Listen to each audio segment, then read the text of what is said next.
பிரியமானவர்களே, இந்த நாளிலேயும் இந்திய வேதாகம சங்கத்தின் மூலம் உங்களை சந்திப்பதிலே மிகுந்த மகிழ்ச்சி. இந்த இயக்கத்தின் சார்பாக உங்களுக்கு வாழ்த்துக்களை பகிர்ந்து கொள்ளுகிறோம். இந்திய வேதாகம சங்கத்திலே பணியாற்றுகிற சகோதர சகோதரிகள் நம்ம மத்தியிலே கடந்து வந்திருக்கிறார்கள். இந்திய வேதாகம சங்கத்தின் பணிகளை குறித்து ஒரு சில நிமிடங்கள் நமக்கு அவர்கள் அறிமுகம் கொடுப்பார்கள். அதைத் தொடர்ந்து கர்த்தருடைய வார்த்தையை நாம் கேட்பதற்காக நாம் ஆயத்தப்படுவோம். Good morning, church. I welcome you all in the matchless name of our Lord Jesus Christ. Also, I bring greetings from the Bible Society of India, Karnataka Auxiliary. And I also thank dear Reverend Christopher and dear Rogas Ayya for coming and giving us this opportunity to speak about the Bible Society of India, Karnataka Auxiliary.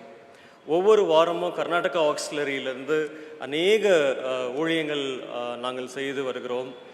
Transgenders மத்தியில் வேதங்களில் நாங்கள் கொண்டு செல்கிறோம். Senior சிட்டிசன்ஸ்க்காக வேதங்களை எடுத்துகிட்டு போகிறோம். இப்படி different varieties of ஏரியாஸில் கெப்பாசிட்டிஸில் கர்நாடகா ஆக்ஸிலரி மூலிமா நாங்கள் வேதங்களை கொண்டு போகிறோம். இந்த வருஷம் நீங்கள் பார்த்தீங்கன்னா 110 live translations Bible Society of India பண்ணி கொண்டிருக்கிறாங்க. அதுக்காக நீங்கள் மறக்காமல் ஜெபிக்க வேண்டும். ஒரு லாங்குவேஜ்க்கு டிரான்ஸ்லேட் பண்ணுறதுக்கு பார்த்தீங்கன்னா almost it takes 15 years. So the bring the scholars இந்த மாதிரி எடுத்துகிட்டு குவாலிட்டியாக அவங்க பண்ணுறதுனால இட் ஆல்மோஸ்ட் டேக்ஸ் 15 years. அப்போ யோசிச்சு பாருங்கள், ஒவ்வொரு ப்ராஜெக்டும் டிரான்ஸ்லேஷன் அந்த ப்ராசஸில் பண்ணும்போது எத்தனை வருஷம் ஆகும், அதுக்கு அவங்க செலவழிக்கிறதான நேரங்கள் எவ்வளோ இருக்கும், செலவழிக்கிறதான பணங்கள் எவ்வளோ இருக்கும்னு யோசிச்சு நீங்கள் பாருங்கள். So we always stand for authenticity of the word. We bring quality in translations. அது மட்டும் இல்லை, we also give Bibles to people with affordable price. அவங்களுக்கு வாங்கக்கூடிய அளவுக்கு ப்ரைஸ் அஃபோர்டபுளாக எல்லா வெரைட்டிஸ் ஆஃப் பைபிளும் தயாரிச்சிருக்கிறாங்க. Bible for children, Bible for youth, Bible for women, Bible for men, Bible for senior citizens.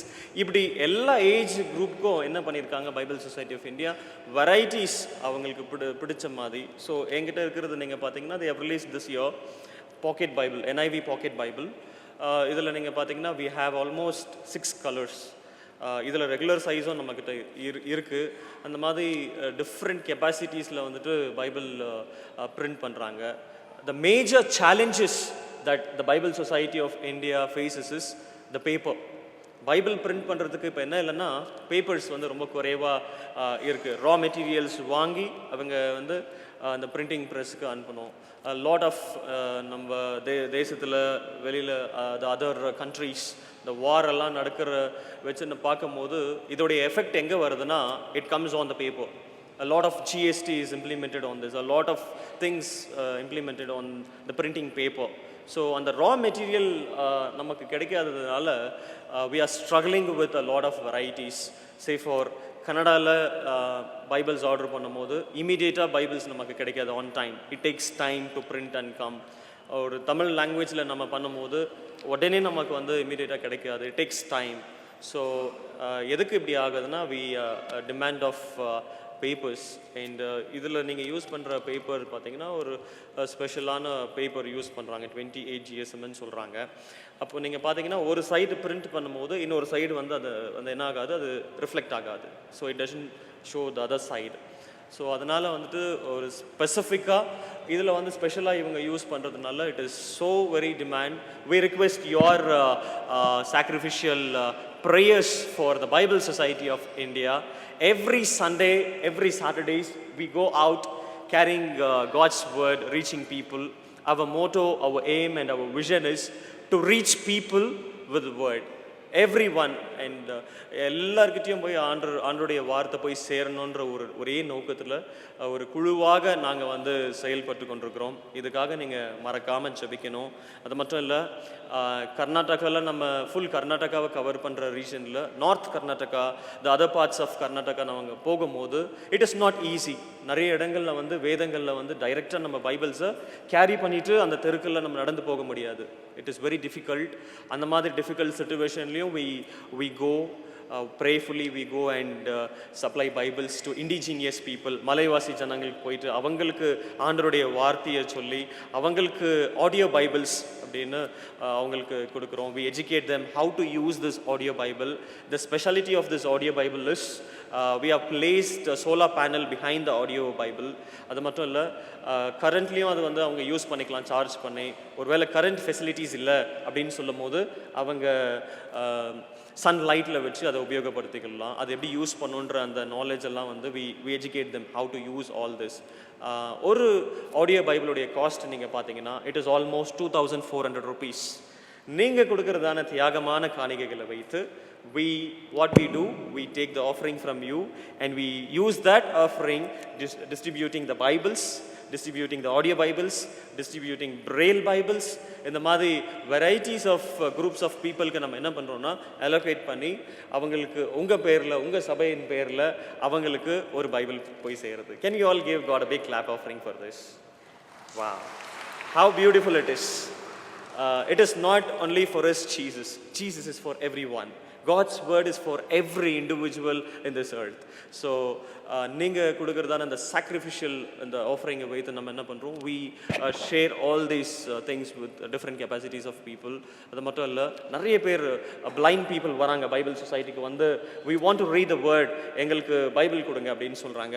Braille Bible பார்க்கும்போது ஒரு வால்யூம் வந்து it cost 800 rupees. அதோடைய மொத்த வால்யூமை நீங்கள் சேகரித்து அதோடைய காஸ்ட் நம்ம பார்க்கும்போது ஜெனசிஸ் டு ரெவலேஷன் அதை கால்குலேட் பண்ணால் it is almost 45,000 rupees. So ஒரு ஃபுல் பல்க்கு நம்ம வந்து அவங்களுக்கு கொடுக்க முடியாது. It is so very expensive. அதனால் அவங்க சம்டைம்ஸ் எங்களுக்கு காஸ்பல்ஸ் கொடுங்க, இல்லை எங்களுக்கு ஒரு போர்ஷன் கொடுங்க, எங்களுக்கு பர்டிகுலராக இந்த புக்கு வேணும் அப்படின்னு சொல்லும் போது we give that to blind people. அவங்களுக்காக செய்கிறோம். அது மட்டும் இல்லை, இந்த வருஷம் பைபிள் சொசைட்டி ஆஃப் இந்தியாவில் they also working on sign language Bible. So we are working on different projects for the Bible Society of India.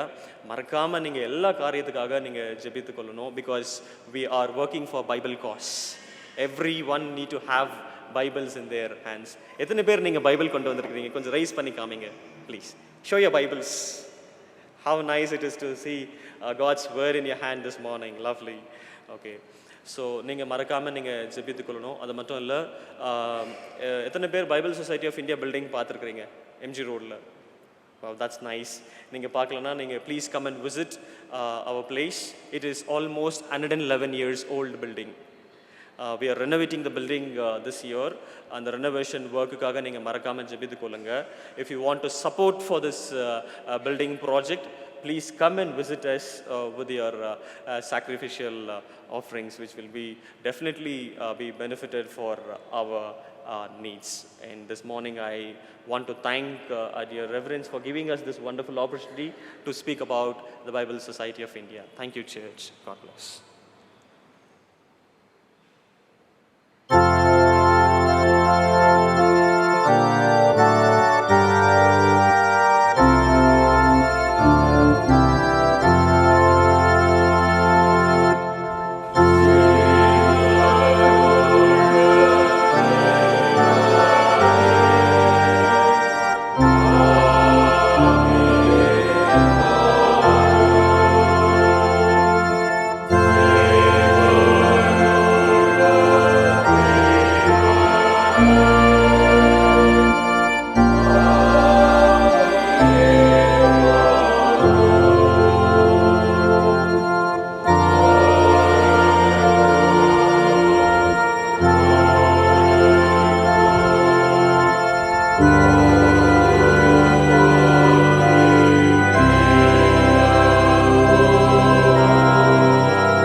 கண்மலை மீட்பருமாகிய கர்த்தாவே, அடியேனின் வாயின் வார்த்தைகளும் எங்கள் எல்லாருடைய உள்ளத்தின் நினைவுகளும் உமது திரு சமூகத்தில் பிரியமுள்ளதாயிருப்பதாக. ஆமென். உட்காருங்கள். கர்த்தரும் உலக இரட்சகருமாயிருக்கிற இயேசு கிறிஸ்துவின் இனிதான நாமத்திலே உங்கள் அனைவருக்கும் அன்பு கலந்த காலை வாழ்த்துக்களையும் வணக்கத்தையும் நான் தெரியப்படுத்துகிறேன். நான் பணியாற்றுகிற பெங்களூர் ஐக்கிய இறையியல் கல்லூரியின் சார்பாக கூட வாழ்த்துக்கள். இந்த ஞாயிற்றுக்கிழமையினை நாம் இந்திய வேதாகம சங்கத்தின் ஞாயிறாக நினைவு கூறுகிறோம். இதன் பணிகளை தற்போது நாம் சொல்ல கேட்டோம். திருச்சபைகள் எழுப்பப்படுவதற்கு மிக முக்கியமான காரணம் இந்த திருமறை. நாம் உட்கார்ந்திருக்கிற இந்த சீர்திருத்த திருச்சபை உருவாவதற்கு மிக முக்கியமான காரணமும் இந்த திருமறை. இந்த திருமறை அனைவரின் கையிலும் சென்று சேர்ந்த போது இந்த திருமறையின் வசனங்களை சொந்தமாய் வாசித்து ஆண்டவர் தங்களோடு பேசின விளக்கத்தின்படி வாழ்ந்தவர்கள் தந்திருக்கிற திருச்சபையிலே நாம் உட்கார்ந்திருக்கிறோம். இந்திய வேதாகம சங்கம் இந்த பணிகளை ஏற்றெடுப்பதற்கு மிக முக்கியமான ஒரு வரலாறு உண்டு. 9 வயதான ஏழ்மையின் நிலையில் இருந்த ஒரு பெண் பிள்ளை மேரி ஜோன்ஸ் தன்னுடைய வறுமையினாலே வேதாகமத்தை சொந்தமாக்கிக் கொள்ள இயலாதபடியினால் வீடுகளிலே சென்று வேலை செய்து மிக எளிமையான பணிகளை செய்து தன்னுடைய உடல் ஆரோக்கியத்திற்காக கொடுக்கப்பட்ட கோழி முட்டைகளை சேகரித்து அதை விற்பனை செய்து இந்த வேதாகமத்தை தனக்கென்று சொந்தமாக்கி கொண்டாள். அத்தகைய தியாக உணர்வுள்ளவர்கள் நமக்கு முன் மாதிரிகளாய் இருக்கின்ற போது இந்த வேதாகமம் அனைவரின் கையிலும் சென்று சேர வேண்டும் என்னும் நோக்கத்தோடு திருச்சபைகள் கொடுக்கின்ற உதவியினால் இந்த பணிகள் நடந்தேறி கொண்டிருக்கிறது. ஒரு 300 பக்கம் இருக்கிற ஒரு புத்தகத்தை அச்சடிப்பதற்கு 700-800 ரூபாய் ஆகும். இந்த முழு திருமறையும் நம்முடைய கையிலே 100 ரூபாய்க்கு வருகிறது என்றால் மீதமுள்ள தொகைகள் திருச்சபைகள் கொடுக்கின்ற உதவியினாலே. ஒரு பிரெய்லி திருமறை ஒரு புத்தகம் ஆயத்தம் பண்ணப்படுவதற்கு 25,000 ரூபாய் ஆகும். விற்பனை செய்யக்கூடிய விலை 800 ரூபாய். மீதமுள்ள தொகை நாம் கொடுக்கின்ற உதவி. தமிழகத்திலே தமிழ் மாத்திரம் தான் பேசுகிறார்கள் என்று நாம் நினைத்து கொண்டிருக்கிறோம். தமிழை தவிர்த்து பிற மொழிகளை பேசுகின்றவர்கள் இந்த தமிழகத்திலே இருக்கின்றார்கள். நீலகிரி மாவட்டத்தை சார்ந்தவர்களிடத்திலே கேட்டு பார்த்தால் தெரியும். அந்த மலைவாழ் மக்கள் ஒவ்வொருவரும் தங்களுக்கென்று தனித்தனி மொழிகளை பேசுகிறார்கள். படுகா இன மக்கள் படுகா மொழி பேசுகிறார்கள்.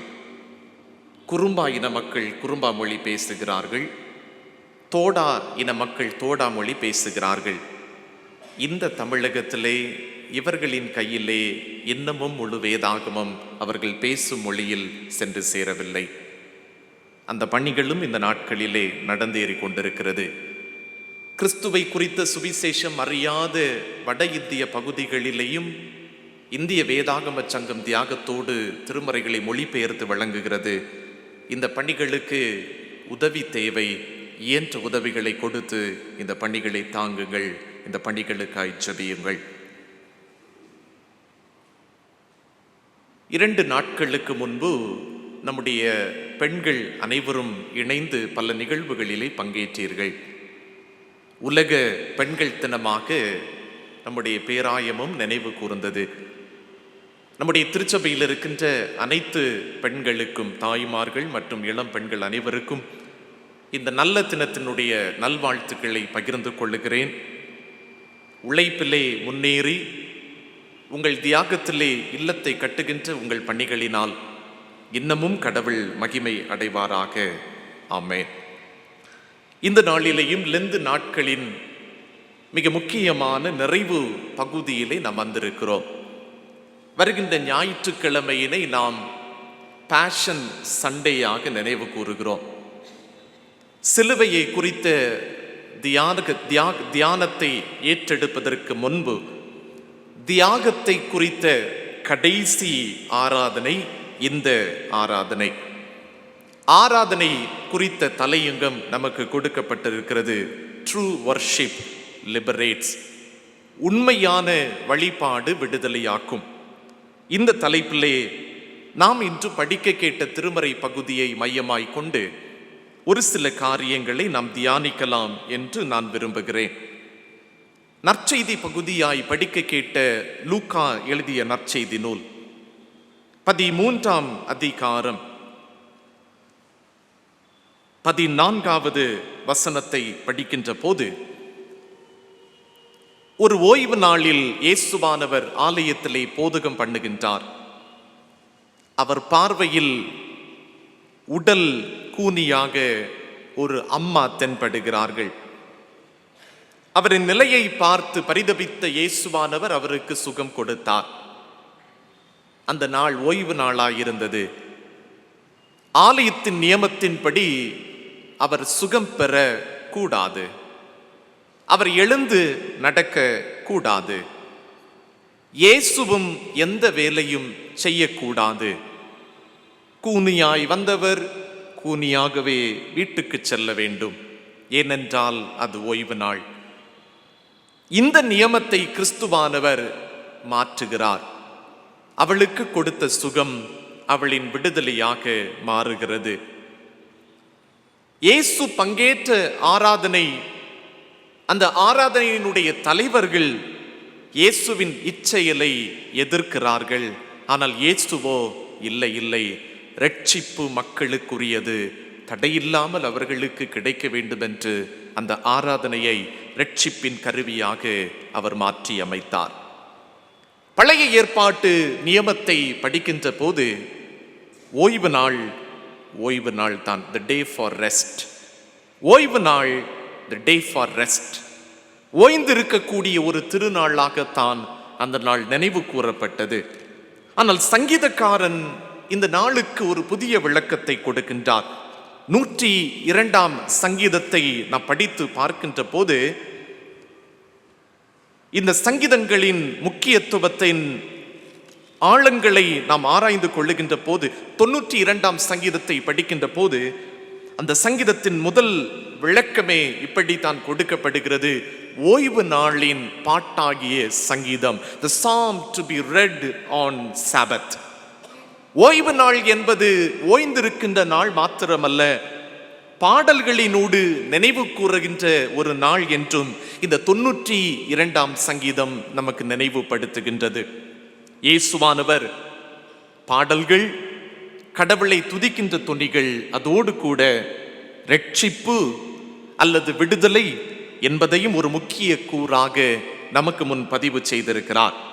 இந்த ரட்சிப்பு விடுதலையாக்க வேண்டும் என்னும் சத்தியத்தோடு எப்படி புரிந்து கொள்வது என்பதை பழைய ஏற்பாடு மற்றும் நிருப பகுதி சொல்லுகின்ற 2 சிந்தனைகளை நாம் எதிர்கொள்ளுகின்ற சமூக நிகழ்வுகளோடு தொடர்பு படுத்தி உங்களோடு கூட நான் விளக்க ஆசைப்படுகிறேன்.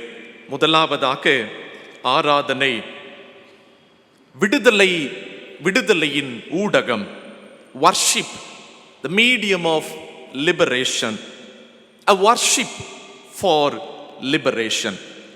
யாத்திராகமத்தின் புஸ்தகம் 3வது அதிகாரத்தை படிக்கின்ற போது, இஸ்ரேல் ஜனங்கள் எகிப்திலே அடிமைப்பட்டு கிடக்கிறார்கள்.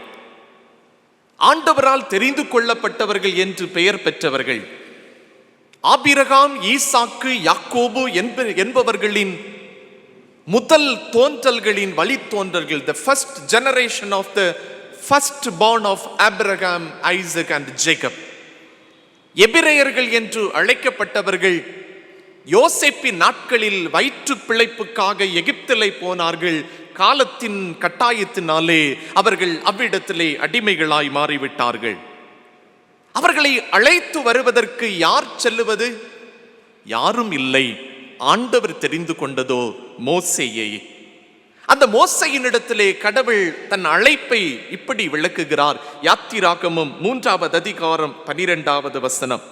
அதற்கு அவர், நான் உன்னோட இருப்பேன், நீ ஜனத்தை எகிப்திலிருந்து அழைத்து வந்த பின் நீங்கள் இந்த மலையில் தேவனுக்கு ஆராதனை செய்வீர்கள், நான் உன்னை அனுப்பினேன் என்பதற்கு இதுவே அடையாளம். தொடர்ந்துள்ள அதிகாரங்கள் 7, 8, 9 ஆகிய அதிகாரங்களில் மோசே பார்வோனுக்கு முன் நின்று சொன்ன வாக்கியம் இப்படி சொல்லப்பட்டிருக்கிறது: என்னுடைய மக்கள் என்னை ஆராதனை செய்ய அவர்களுக்கு விடுதலை செய். Let my people go so that they may worship Yahweh. என்னுடைய ஜனங்கள் யாக்குவேயை ஆராதிப்பதற்காக அவர்களை அனுப்பிவிடு, அவர்களை வெளியே விடு என்று மோசே பார்வோனுக்கு முன் சொன்னதிலிருந்து நாம் இவ்வளவு நாளும் புரிந்திருக்கிறோம், வழிபாடு தான் அல்லது ஆராதனை தான் நாம் அனைவரும் இவ்விடத்திலே வந்திருப்பதின் முக்கியமான ஒரு நோக்கம் என்று. ஆனால் ஆண்டவர் இந்த பகுதியிலே வழிபாடை நம்முடைய வாழ்க்கையின் கடைநிலை நோக்கமாக, it is not the eternal vision என்று சொல்லாதபடிக்கு அதற்கு அடுத்தபடியாக ஒன்றை கூட வைத்திருக்கிறார், அதுதான் விடுதலை என்பது. இந்த அதிகாரத்தை படிக்கிற போது த லிபரேஷன், ஜனங்களுக்கு கொடுக்க வேண்டிய ரட்சிப்பு என்பது கொடுக்கப்படுவதற்கு கர்த்தர் ஏற்படுத்தின ஒரு ஊடகம் தான் ஆராதனை. என்னுடைய ஜனங்கள் பார்வோனிடத்திலே தங்கி இருக்கின்ற போது அவர்கள் அடிமைகளாயிருக்கிறார்கள். இவர்களை வெளியே கொண்டு வருவதற்கு என்ன செய்வது, எதை இவர்களுக்கு சொல்லுவது? ஆராதனை என்பதை ஆண்டவர் ஒரு கருவியாக இந்த இடத்திலே பயன்படுத்துகிறார். என்னுடைய ஜனங்களை எதற்காக நான் வெளியே கொண்டு வர வேண்டும்? கடவுளை ஆராதிப்பதற்கு. அதை கேட்டாவது பார்வோன் விடுகிறானா என்று சொல்லி பார்க்கலாம் என்பதே இவ்விடத்தினுடைய ஒரு நோக்கம். ஜனங்கள் கடவுளை வழிபட வேண்டும் என்பது, அவர்கள் விடுதலை பெற்று வர வேண்டும் என்பதனுடைய மிக முக்கியமான ஒரு நோக்கமாக இந்த பகுதியிலே மோசேயானவன் மூலமாக ஆண்டவர் நமக்கு அறிமுகப்படுத்துகிறார். அந்த ஆராதனையினுடைய பகுதிகளுக்கு மோசே ஒரு மாறுத்தரம் சொல்லுகிறார். இந்த பகுதியினுடைய 11வது வசனம்: இஸ்ரவேல் புத்திரரை அழைத்து வர நான் எம்மாத்திரம். இஸ்ரவேலர் இவ்வளவு திரளான ஜனங்கள், இவர்களை எப்படி நான் அழைத்து வந்து ஆராதனைக்கு உட்படுத்துவேன்? நான் எம்மாத்திரம். அதற்கு தகுதி இல்லாதவன் என்பது போலுள்ள பாவனை இருக்கும். ஆனால் இங்கே வசனம் அப்படி சொல்லப்படவில்லை, கேள்வி கொடுக்கப்படவில்லை. அவன் ஒப்பு கொடுக்கிறான். இத்தனை ஜனங்களை வழி நடத்துவதற்கு நான் எவ்வளவு பாக்கியம் பெற்றிருக்கிறேன். இயேசுவினுடைய வருகையை குறித்து மரியாளுக்கு கபிரியேல் தூதன் அறிவித்த போது மரியாளும் அதைத்தான் சொன்னார், இந்த மெசியாவை எப்படி நான் சுமப்பேன்? நான் எம்மாத்திரம். கடைசி அவள் சொன்னான், இதோ நான் ஆண்டவருக்கு அடிமை. எபிரேய மொழியினுடைய விளக்கம் சொல்லுகிறது, the humble supplication of Moses. மோசே தன்னை தாழ்மைப்படுத்தி ஆண்டவருக்கு முன் ஒப்பு கொடுத்ததின் ஒரு வார்த்தை தான் who am I? நான் எம்மாத்திரம், நான் இதற்கு எவ்வளவு தகுதியானவன். மோசே ஆண்டவரிடத்திலே சொன்ன இதே வாக்கியத்தை தாவீதும் கூட ஆண்டவரிடத்திலே சொல்லுவார். 2 சாமுவேலின் புஸ்தகம் 7வது அதிகாரம் 18வது வசனத்தை படிக்கின்ற போது, தாவீதை கர்த்தர் ராஜாவாக உயர்த்துவேன் என்று சொல்லுகிற போது, இந்த ஜனங்கள் எல்லாம் வழி நடத்துவதற்கு நான் எம்மாத்திரம். Who am I? நான் தகுதி உள்ளவனா? நான் பொருத்தம் உள்ளவனா? ஆராதனைக்கும் கர்த்தர் எதிர்பார்க்கிற முதல் அடித்தளம் தங்களை தாழ்மைப்படுத்தக்கூடிய ஒரு பண்பு. இயேசுவானவரும் அதை அறிமுகப்படுத்துகிறார். Matthew chapter 15 verse 8, மத்தேயு 15வது அதிகாரம் 8வது வசனத்தை வாசிக்கிற போது அங்கே இயேசுவும் சொல்லுகிறார், ஜனங்கள் எல்லாரும் வாயினாலே ஆராதனை செய்கிறார்கள், பாடுகிறார்கள், தங்களுடைய உடல் பாவனையினாலே ஆராதனை செய்கிறார்கள். அவர்களின் உள்ளமோ கடினமுள்ளதா இருக்கிறது, அவர்களின் இருதயமோ எனக்கு தூரமா இருக்கிறது. உள்ளத்தின் நினைவுகளும் ஆண்டவரை ஆராதனை செய்வதற்கு உகந்ததா இருக்க வேண்டும் என்பதைத்தான் ஆண்டவர் வலியுறுத்துகிறார். பழைய ஏற்பாட்டிலே அழகான ஒரு எபிரேய பதம் உண்டு ஆராதனைக்கு, ஷகாக் என்கின்ற ஒரு எபிரேய பதம். அதனுடைய விளக்கம் என்னவென்றால், பணிந்து குனிந்து சாஷ்டாங்கமாய் தரைமட்டம் விழுந்து எபிரேயர்கள் இப்படி ஒரு வழக்கம் வைத்திருந்தார்கள். தங்களுடைய நெற்றியானது தரையிலே படுகின்ற விதத்திலே தாழ்மையாக சாஷ்டாகமாக பணிந்து ஆபிரகாமை பார்ப்பதற்கு 3 தூதர்களின் வடிவிலே கடவுள் வெளிப்பட்டார். அவர்களை பார்த்தவுடன் ஆபிரகாம் செய்த காரியம் என்னவென்றால், அவன் பணிந்து குனிந்து அவ்விடத்திலே விழுந்தான். லோத்துவை காப்பாற்றுவதற்காக, சோதோம் கோபராவை அழிப்பதற்காக கடவுள் 2 தூதர்கள் மூலம் வெளிப்பட்டார். அவர்களை பார்த்த போதும் லோத்து பணிந்து குனிந்து அவன் கீழே விழுகிறான். கடவுளை ஆராதனை செய்கின்ற முதல் பக்குவம் என்ன தெரியுமா? தாழ்மைப்படுத்துவதும் பணிந்து குனிந்து நம்மை ஒன்றுமில்லாதற்கு ஆக்குவதுமே ஆண்டவரை வழிபடுவதனுடைய மிக முக்கியமான பண்பாக பழைய ஏற்பாடு நமக்கு புரிய வைக்கிறது. இந்த வழிபாடை தொடர்ந்து ஒரு நிகழ்வு நடக்கிறது. இந்த ஆராதனையை தொடர்ந்து ஒரு நிகழ்வு நடக்கிறது. ஆண்டவர் இஸ்ரவேல் ஜனங்களை ஆராதனை செய்ய வேண்டும் என்று கொண்டு நிறுத்தவில்லை.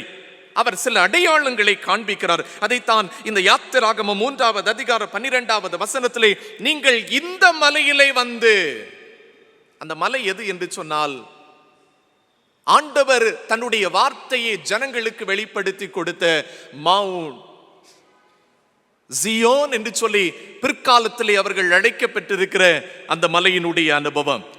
நீங்கள் இவ்விடத்திலே வந்து என்னை வழிபடுவதற்கு நான் உங்களை அழைத்து கொண்டு வருவேன் என்கின்ற ஒரு நிச்சயத்தை மோசேக்கு கர்த்தர் ஏற்கனவே கொடுத்து அந்த அனுபவத்தை அவர் நிறைவுபடுத்தி அவனுக்கு அவர் காண்பித்து கொடுக்கிறார். இந்த ஆராதனையை அவர்களுக்கு வழிநடத்துகிற போது ஆண்டவர் சொல்லுகிறார், இது அல்ல உங்கள் நிறைவு, நீங்கள் சுதந்திரமாக நான் உங்களுக்கு வாக்கு பண்ணின கானானை நீ போய் சேர வேண்டும். நீங்கள் சந்தோஷமாக, இவன் கையில இருந்து பார்வன் கையில இருந்து வெளியே வந்துட்டீங்க, எஸ்கேப் ஆயிட்டீங்க. அது மாத்திரமல்ல, நீங்கள் என்னை ஆராதனை செய்துவிட்டு உங்களுக்கு நான் வாக்கு பண்ணி இருக்கிற அந்த பாலும் தேனும் ஓடுகிற கானானிலே நீங்கள் சென்று சேர வேண்டும் என்பதையும் கடவுள் இவனுக்கு ஒரு வாக்குத்தத்தமாக கொடுக்கிறார். இதுல ரொம்ப முக்கியமாய் பார்க்க வேண்டியது என்ன தெரியுமா? இத்தனை காரியத்தையும் ஆபிரகாம் கேட்கிற போது ஆபிரகாமுக்கு கடவுள் யார் என்றே தெரியாது. ஆபிரகாம் சொல்லுகிறார், நீ இஸ்ரவேலின் மூப்பர்கள் எல்லாம் கூப்பிட்டு விட்டு சொல், நான் என் ஜனங்களை விடுதலை செய்வதற்கு ஆராதனை கருவியாக்க போகிறேன், எல்லாரும் ரெடியாகுங்க. ஆபிரகாமுக்கு கடவுளுக்கு பேரே தெரியாது. அவன் மெதுவா, மோசேக்கு கடவுளின் பேரே தெரியாது. அவன் மெதுவா கடவுள்கிட்ட கேட்டு பார்க்கிற, ஆண்டவரே உமக்கு பேர் என்ன? கடவுளின் பெயர் அறியாத படிக்கு ஆபிரகாமின் தேவன், ஈசாக்கின் தேவன், யாக்கோபின் தேவன் என்று அறியப்பட்ட அந்த ஆண்டவரை இவன் ஆராதனை செய்வதற்கு கடவுளுக்கு பெயர் கூட எனக்கு தெரிய வேண்டாம். ஐ am worshiping the living God. நான் கடவுளின் பெயரை பார்த்தோ, ஆலயத்தின் பெயரை பார்த்தோ, ஆலயத்தினுடைய வடிவத்தை பார்த்தோ, என்னுடைய நட்புகளை பார்த்தோ அல்ல, நான் கடவுளை ஜீவனுள்ள தேவனாக பார்த்து கொள்ளுவதனாலே அவரை ஆராதனை செய்வதற்கு அவர் சொன்ன உடனடியாக அவன் முதல்ல சொல்லக்கூடியது, நான் அடிமை என்று சொல்லி முடித்த பின்பதாக தான் அவன் கேட்கிறான், நான் ஜனங்களிடத்திலே போய் உம்மை அறிமுகப்படுத்துகிற போது உமக்கு பேர் என்னன்னு கேட்டா நான் என்ன சொல்லுவேன்? அப்பொழுதுதான் கடவுள் அவனுக்கு தன்னுடைய பெயரை மோசேக்கு ஆண்டவர் வெளிப்படுத்துகிறார். நம்ம பல நேரத்தில் ஆராதனையை குறித்து நாம் இப்படி நினைப்போம், கர்த்தர் என்னை ஆசீர்வதிக்கிற ஒரு இடம் என்று நாம் நினைப்போம், கர்த்தர் என்னை வர்த்திக்க பண்ணுகிற இடம் என்று நினைப்போம், கர்த்தர் என்னை பெருக செய்கிற இடம் என்று நினைப்போம். ஆபிரகாமின் தேவன் என்று அறியப்பட்டிருக்கிற கடவுள் ஏன் ஆபிரகாமின் தேவன் என்று அறியப்பட்டார் தெரியுமா? ஆதியாகமம் 12வது அதிகாரத்தில் ஆபிரகாமை வர்த்திக்க பண்ணுவேன் என்பது தான். ஒருவேளை இந்த மோசேக்கு ஆண்டவர் இப்படி சொல்லி இருக்கலாம், இல்ல மோசேயே நீ இஸ்ரவேல் ஜனங்கள்கிட்ட போய் இந்த வாக்குத்தத்தத்தை சொல்லு, நான் இஸ்ரவேல் ஜனங்களை பெரிய ஜாதியாக்கி உங்களை ஆசீர்வதிப்பேன் என்று நீ போய் சொல்லு அப்படின்னு ஆண்டவர் சொல்லி இருக்கலாமே. ஆண்டவர் லோத்துவை காப்பாற்றுகிற போது வேற யாரையுமே டூலாக அனுப்பல, கடவுள் தாமே இறங்கி வந்து லோத்துவையும் அவனுடைய குடும்பத்தையும் காப்பாற்றுவதற்கு முயற்சித்தாரே, அதே போன்று இந்த இஸ்ரவேல் ஜனங்களையும் காப்பாற்றுவதற்கு எதற்காக மோசே ஆண்டவரை இறங்கி வந்து ஒவ்வொருவராக அந்த எகிப்திலிருந்து வெளியேற்றி கொண்டு வந்திருக்கலாமே. ஆண்டவர் அப்படிப்பட்ட ஒரு காரியம் செய்யவில்லை. ஜனங்களுக்கு ஆராதனையின் முக்கியத்துவத்தையும், the climax of worship, வழிபாட்டினுடைய முடிவினையும் அவர்களுக்கு அறிவிப்பதற்காக ஆண்டவர் அதை முக்கியத்துவப்படுத்துகிறார். The climax of worship is liberation. கடந்த வாரத்திலே ஒரு செய்தி பேப்பர்களில் நீங்கள் கேள்விப்பட்டிருப்பீர்கள். கிறிஸ்தவர்கள் இந்தியாவிற்கு மதமாற்றுவதற்காக கடந்து வந்தார் என்று ஒரு அரசினுடைய ஒரு ஆளுநர் பதிவு செய்து, அந்த பதிவு அதிகமாக பதிலடிகளும் அதற்கு வாதங்களும் பிரதிவாதங்களும் மையப்படுத்தி கொண்டிருக்கிறது. கிறிஸ்துவை ஆராதிக்கக்கூடிய பிள்ளைகள் இவ்விடத்திலே கடந்து வந்த பின்பு தேசத்தில் எழுந்திருக்கிற மாற்றம், பெண்கள் தினமாக நினைவு கூறுகின்றோமே. 40-50 ஆண்டுகளுக்கு முன்பு வீட்டோடு அடங்கியிருந்த பெண்கள் வீதியெங்கும் கம்பீரமாய் உலா வருகின்ற அனுபவம். நம்முடைய பின்னணியங்களை மையப்படுத்தி, நம்முடைய தொழில்களை மையப்படுத்தி வேற்றுமைகளை இந்த மண்ணிலே ஏற்படுத்தி வைத்திருந்தார்களே, இந்த சுவிசேஷம் ஆராதனைக்கு வாருங்கள் என்கின்ற அழைப்பு வந்த பின்பு இவ்விடத்திலே கடந்து வந்ததினாலே இந்த மண் பெற்றிருக்கிற டிரான்ஸ்ஃபர்மேஷன், சமூகத்திலே ஏற்பட்டிருக்கிற கல்வியினுடைய தாக்கம், உடல் ஆரோக்கியத்திலே பெற்றிருக்கிற ஒரு மாற்றங்கள், இவைகள் எல்லாம் பார்க்கின்ற போது ஆராதனையை தொடர்ந்துள்ள அந்த ஒரு ரட்சிப்பின், ஆராதனையை தொடர்ந்துள்ள விடுதலையினுடைய முக்கியத்துவத்தை நாம் அறிவிக்க வேண்டிய அழைப்பையும் இவ்விடத்திலிருந்து நாம் பெற்றிருக்கிறோம் என்பதை நாம் மறந்துவிடக் கூடாது. ஆண்டவர் மோசேக்கு தன்னை வெளிப்படுத்துகிற போது, நீ யாரை தெரியுமா வெளிப்படுகிற? இருக்கிறவராகவே இருக்கிறேன். ஆங்கிலத்திலே இப்படி ஐயா ரீட் பண்ணாங்க, ஐ ஆம் ஹூ ஐ ஆம். எபிரேயத்திலே யாக் ஆஷேர் யாக், யாக் என்கின்ற வார்த்தையினுடைய ரூட் வேர்டு யாக்வேயினுடைய ரூட் வேர்டும் ஒன்று. யாக் என்று சொன்னால் ஆண்டவர் சொல்லக்கூடியது யாக்வே. இன்று வரையிலும் உலகத்திலே ஒரு மனிதனினாலேயும் உச்சரிக்க முடியாத ஒரு வார்த்தை யாக்வே. இந்த உலகத்திலே வவ்வல்ஸ் இல்லாத ஒரே வார்த்தை யாக்வே. அதனுடைய லெட்டர்ஸ் என்னென்ன? YHWH. நம்ம பேசுறதுக்கு தான் ஒரு ஏஎம் ஒரு ஈயம் போட்டுக்கிட்டோம், ஏன்னா நம்ம சொல்லணும். ஆனால் ஆண்டவரினுடைய வார்த்தை உச்சரிப்புக்கு உள்ளானது அல்ல. நம்முடைய வாயின் உதடுகளிலே கட்டுப்படுத்துகின்றவைகளும் அல்ல. நம்முடைய வாயிலே அவைகளை உச்சரித்து அவரை கனவீனப்படுத்துகின்றதும் அல்ல. அந்த ஆண்டவர், அவரை ஆராதிக்கக்கூடியவர்கள் ஆராதனையோடு நின்று விடாதபடி ஜனங்களின் ரட்சிப்புக்காக, ஜனங்களின் விடுதலைக்காக உழைக்க வேண்டும் என்னும் அழைப்பையும் மோசேயின் மூலமாக நமக்கு முன் பதிவு செய்திருக்கிறார். இரண்டாவதாக இந்த ஆராதனை என்ன நடத்துமாம்? ஆராதனையே விடுதலையாகிறது. The worship as liberation. அப்போஸ்தலருடைய நடபடிகள் 16வது அதிகாரத்தை படித்து பார்க்கிற போது நம்ம ரொம்ப பழகின ஒரு சம்பவம். பவுலும் சீலாவும் சிறைச்சாலையிலே தேவனை துதித்து ஆராதித்தார்கள், கட்டுகள் அகன்றது. அதோட நம்ம படிச்சுட்டு நிறுத்திடுவோம். ஆனால் அதனுடைய நோக்கத்தை நாம் படிக்கிற போது இந்த அப்போஸ்தலர் 16வது அதிகாரம் 16 நாம் வாசிக்க வேண்டும். லீதியாளினுடைய வீட்டிலே சுவிசேஷம் அறிவிக்கப்பட்டு லீதியாள் இயேசுவை ஏற்றுக்கொள்ளுகிறார். அதை தொடர்ந்து தான் இந்த நிகழ்வு நடைபெறுகிறது. பவுலும் சீலாவும் வெளியே வருகின்ற போது ஒரு பெண்மணி பவுலையும் சீலாவையும் பின்தொடர்ந்து சத்தமிடுகிறாள். எப்படி? அப்போஸ்தலர் 16வது அதிகாரம் 17வது வசனம், இந்த மனுஷர் உன்னதமான தேவனுடைய ஊழியக்காரர். அங்கே வார்த்தை எப்படி சொல்லப்படுகிறது? ஒரு குறி சொல்லுகிற 16வது வசனம், குறி சொல்ல ஏவுகிற ஆவியை கொண்டிருக்கிறதினாலே தன் எஜமான்களுக்கு ஆதாயத்தை உண்டு பண்ணின ஒரு பெண். ஆனால் கிரேக்கத்திலே இது எப்படி சொல்லப்பட்டிருக்கு? ஒரு அடிமை பெண். இங்கே பயன்படுத்தக்கூடிய கிரேக்க வார்த்தை பைடியா, அடிமை பெண்.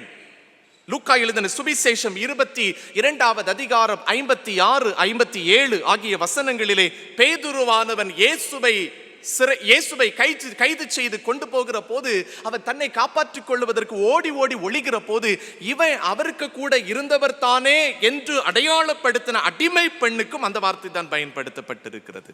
இந்த பெண்மணியும் ஒரு அடிமை பெண். இந்த அடிமை பெண்ணை இயேசுவை அறிவிக்கக்கூடிய பவுலையும் சீலாவையும் பார்க்கிற போது பேதுருவை பார்த்து இவர் இயேசுவோடு இருந்த பெண் என்று அந்த அடிமை பெண் எப்படி சொன்னாலோ அதே போல இந்த அடிமை பெண் பவுலையும் சீலாவையும் பார்த்து சொல்லுகிறார், இவங்க தேவனுடைய உன்னதமான தேவனுடைய மக்கள். உன்னதமான தேவனுடைய சுவிசேஷத்தை அறிவிப்பதற்கு நியமிக்கப்பட்டிருக்கிறவர்கள் என்று சொல்லுகிறார். இந்த பெண்ணினுடைய பின்னணியத்தை நாம் படித்து பார்க்கிற போது இவள் தன்னுடைய எஜமான்களுக்கு ஆதாயம் உண்டு பண்ணுகிறவளாய் அறியப்பட்டாள். 21வது வசனத்தை வாசிக்கிற போது இவள் விடுதலையாக்கப்பட்ட பின்பு ரோமர்கள் பவுலின் மேல் கோபம் வைக்கிறார்கள். அப்படியானால் இந்த பெண்மணி ரோமாபுரியை சார்ந்தவர்கள், ரோமாபுரியை சார்ந்த எஜமான்களுக்கு உதவி வேலையாளாய் இருந்தவள், ரோமாபுரியை சார்ந்த எஜமான்களுக்கு அடிமை வேலை செய்து அவர்களுக்கு பணத்தை சம்பாதித்து கொடுத்து கொண்டிருந்தவர்கள். இந்த பெண்மணியை நான் படித்து கொண்டிருக்கிற போது எனக்கு இப்படி ஒரு பிக்சரைசேஷன் ஞாபகத்துக்கு வந்தது. சில அம்மாமாரு நம்ம வீடுகளில் வந்து ஏதாவது உதவி தாங்க என்று கேட்பார்கள். சில நேரத்தில் ஜெபிக்க வருவாங்க. காணிக்க கொடுத்தா நம்ம கொடுப்போம், அவங்க வாங்கிக்குவாங்க. யாருக்குமா இதை கொண்டு குடிப்பீங்க அப்படின்னு கேட்டால் பாஸ்டருக்கு கொடுப்போம் அப்படின்னு சொல்லுவாங்க, சபைக்கு கொடுப்போம் அப்படின்னு சொல்லிட்டு நம்மக்கிட்ட இருந்து உதவி வாங்கிட்டு போவாங்க. இந்த பெண்மணியும் அப்படித்தான். இந்த பெண்மணி தன் இவா குறி சொல்லுகிறா, பணம் கிடைக்கிறது, எஜமான்கள் சுகித்திருக்கிறார்கள். இவள் ஒரு ஊடகம். இந்த பெண்மணிக்கு இருந்த அந்த ஆவியை குறித்து சொல்லுகிற போது 16வது வசனத்திலே இப்படி ஒரு வார்த்தை இருக்கு, குறி சொல்ல ஏவுகிற ஆவி. சில இங்கிலீஷ் டிரான்ஸ்லேஷன்ல நீங்க பாத்தீங்கன்னு தெரியும், இந்த ஸ்பிரிட் ஆஃப் பைத்தன் அப்படின்னு இருக்கு. நீங்க முடிந்தா ட்ரை பண்ணி பாருங்க. தி ஸ்பிரிட் ஆஃப் பைத்தன். அதனுடைய மூல மொழியில இப்படி இருக்கிறது, நியூமா பைத்தன். தமிழிலே குறி சொல்லுகிற ஆவி. சர்ப்பத்தின் ஆவியை கொண்டிருந்த ஒரு பெண்மணி என்பது தான் அதனுடைய விளக்கம். ஏன் அந்த சர்ப்பம் முக்கியத்துவப்படுத்தப்படுகிறது? அப்பல்லோஸ் என்கின்ற கிரேக்க கடவுளை காப்பாற்றிய ஒரு சர்ப்பத்திற்கு இப்படி ஒரு ஆற்றல் கொடுக்கப்பட்டது. ஜியஸ் என்கின்ற கிரேக்க கடவுள், முதன்மையான கடவுள், இந்த பைத்தன் என்று சொல்லக்கூடிய இந்த சர்ப்பத்திற்கு தீர்க்க தரிசனங்கள், இன்னொரு வார்த்தையில் சொன்னா குறி சொல்லக்கூடிய ஆவியை உடைய ஒராக்கிள் ஸ்டோனை கொடுத்து பூமியினுடைய நடுமத்தியிலே அவரை உட்காரச் செய்து இந்த பைத்தன் ஸ்பிரிட் மூலமாக ஜனங்களுக்கு குறி சொல்லக்கூடிய ஆற்றலை வழங்கி வந்தார் என்பது கிரேக்க புராணத்தினுடைய ஒரு நம்பிக்கை. இந்த பகுதியை படிக்கின்ற போதும் அந்த கிரேக்க நம்பிக்கை உள்ளவர்களோடு தான் பவுலினுடைய நம்பிக்கை இடைப்படுகிறது. கிரேக்க நம்பிக்கையிலே குறிச்சொல்லும் ஆவியை பெற்றிருந்த அந்த பெண்மணி, இன்னொரு வார்த்தையில் சொன்னா குறி சொல்லுகிறது. நாம இன்னைக்கு பல இடங்களில் நம்ம சபைகளில் தீர்க்க தரிசனம் கூட குறி சொல்லுவது போல வந்துவிட்டது. ஒரு இருக்கு, ஒன்றை காட்டுகிறார், ஒரு எண்ணை காட்டுகிறார், ஒரு ஊரை காட்டுகிறார் என்று குறிகளை சொல்லக்கூடிய, சமீபத்திலே நம்முடைய தமிழகத்திலேயும் குறி சொல்லக்கூடியவர்கள் பெருகி இருக்கிறார்கள். முழுமையாய் சொல்ல மாட்டாங்க, அரைக்குறையாக, குறைகளாக சொல்லுவார்கள்.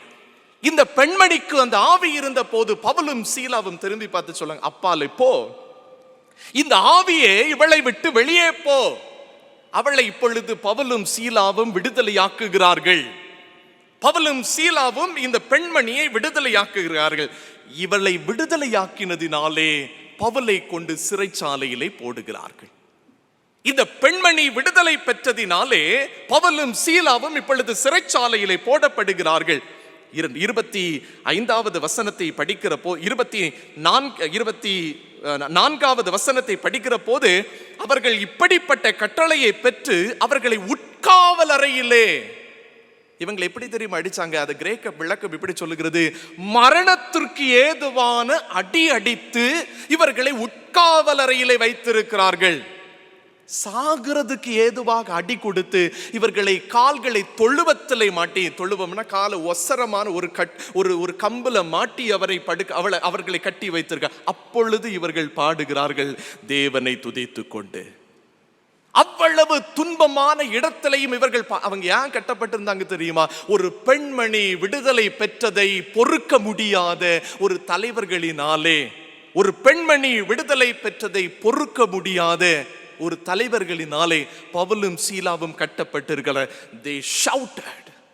அந்த வார்த்தை அவர்கள் பாடின அந்த வார்த்தையினுடைய விளக்கம், they shouted. தேவனை துதித்து என்று சொல்லுகிற போது with a loud voice they praise God. சத்தத்தை உயர்த்தி அவர்கள் தேவனை துதித்தார்கள். இவர்கள் தேவனை சத்தத்தை உயர்த்தி யாரு பாடினாலும் பக்கத்தில் இருக்கவங்க பார்ப்பாங்களே. இவர்கள் சத்தத்தை உயர்த்தின போது சிறைச்சாலை காவலன் பார்த்து கொண்டிருந்தான். கட்டுகள் அவிழ்ந்தது, அவர்கள் விடுதலை பெற்று வந்தார்கள். கடந்த வாரத்திலே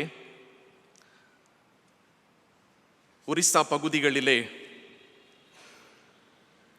மலைவாழ் மக்களுக்கு நிலத்தை பெற்றுத்தர வேண்டும் என்று உழைத்த ஒரு சமூக ஆர்வலர் ஒருவர் 90% உடல் ஊனம். சிறைச்சாலையிலிருந்து அவர் வெளியே அழைத்து கொண்டு வரப்படுகிறார். அந்த நபர் மேலே ஒரு குற்றச்சாட்டு வைக்கப்பட்டது. UAPA ஆக்டின் படி அவர் மேல் அந்த குற்றம் சுமத்தப்பட்டு அவர் சிறைச்சாலையிலே அவர் கைதியாக இருந்தார். சில மாதங்களுக்கு முன்பு ஜார்க்கண்டிலே திருச்சி பகுதியை சார்ந்த ஒரு ஜெசுவிஸ்ட் ஃபாதர் மலைவாழ் மக்களினுடைய நிலங்கள் சுரண்டப்படுவதை பார்த்து மறுபடியும் அவர்களுக்கு நிலத்தை பெற்றுக் கொடுக்க வேண்டும் என்று உழைத்ததினாலே பீமா கோர்கெயின் கேஸ் அவர் மேல் பதிவு செய்யப்பட்டு அவர் மும்பையிலே ஜெயிலிலே இருந்து அவருடைய கடைசி நாட்களில் ஒரு கப்பு தண்ணியை கூட எடுத்து குடிக்க முடியாதபடிக்கு அவர் மரணத்தை தழுவினார். மற்றொரு ஆசிரியர் சாய் பாபா என்கின்ற இந்த ஆசிரியர் டெல்லி யூனிவர்சிட்டியினுடைய ப்ரொஃபசர் கடந்த நாட்களிலே அவர் விடுதலை செய்யப்பட்டார். ஜனங்கள் விடுதலை பெற வேண்டும் என்று உழைத்தவர்கள் இப்பொழுது சிறைச்சாலையிலே உட்படுத்தப்பட்டு மறுபடியும் எங்களுக்கு விடுதலை தாருங்கள் என்று கேட்கக்கூடிய ஒரு காலகட்டத்தில் நாம் இருந்து கொண்டிருக்கிறோம். ஜனங்களினுடைய விடுதலைக்காய் உழைத்தவர்கள் இன்றைக்கு எங்களுக்கு விடுதலை தாருங்கள் என்று உழைக்கக்கூடிய ஒரு காலகட்டத்தில் இருந்து கொண்டிருக்கிறோம். ஒரு காலத்திலே அடிமைப்பட்டு கிடந்தும் சுவிசேஷம் வந்த பின்பு நாம் எவ்வளவு மாற்றங்களை பெற்றிருக்கிறோம். இன்றைக்கும் நாம் அழுது கொண்டிருக்கிறோம், எனக்கு விடுதலை இருந்து எனக்கு சுகம் கிடைக்க வேண்டும், என்னுடைய குடும்பத்தின் பிரச்சனையிலிருந்து எனக்கு சுகம் கிடைக்க வேண்டும், என்னுடைய பணியிடத்தின் நெருக்கடிகளிலிருந்து எனக்கு விடுதலை கிடைக்க வேண்டும், என்னுடைய பண கஷ்டத்திலிருந்து எனக்கு விடுதலை கிடைக்க வேண்டும். ஆண்டவர் ஆராதனையை மறுபடியும் விடுதலையின் கருவியாக நம்முடைய கரத்திலே கொடுத்திருக்கிறார். இந்த ஆராதனை செய்வதற்கு பவுலுக்கும் சீலாவுக்கும் இருந்த பரிசுத்தம், பவுலிடத்திலும் சீலாவிடத்திலும் இருந்த தாழ்மை, பவுலிடத்திலும் சீலாவிடத்திலும் காணப்பட்ட கடவுள் பயம், பவுலிடத்திலும் சீலாவிடத்திலும் காணப்பட்ட அர்ப்பணம், இவைகளை தான் சிலுவை நமக்கு கற்றுத்தருகிறது. இயேசுவானவர் சிலுவையை சுமந்து கொண்டு என்னை அல்ல இந்த ஜனத்தை ரட்சித்துக் கொள்ளும் என்று அவர் ஜெபித்தார். இயேசுவானவர் சிலுவைக்கு நேரே பயணப்படுவதற்கு முந்தின நாள் கெத்செமனே, என்னை அல்ல என் ஜனத்தை ரட்சித்துக் கொள்ளும். அன்புக்குரியவர்களே, ரட்சிப்பு என்பது ஆராதனையின் மூலம் கிடைக்கப்பெற்றது. ரட்சிப்புக்காகவே ஆராதனை ஏற்படுத்தப்பட்டது. நம்முடைய உடல் விடுதலைக்காக ஆராதனை மறுபடியும் நம் கரத்திலே கொடுக்கப்படுகிறது. ஒவ்வொரு நாளும் ஆண்டவரை ஆவியோடும் உண்மையோடும் ஆராதனை செய்து இந்த ரட்சிப்பை சொந்தமாக்கிக் கொள்ள ஆண்டவர் நமக்கு உதவி செய்வாராக. ஆமென்.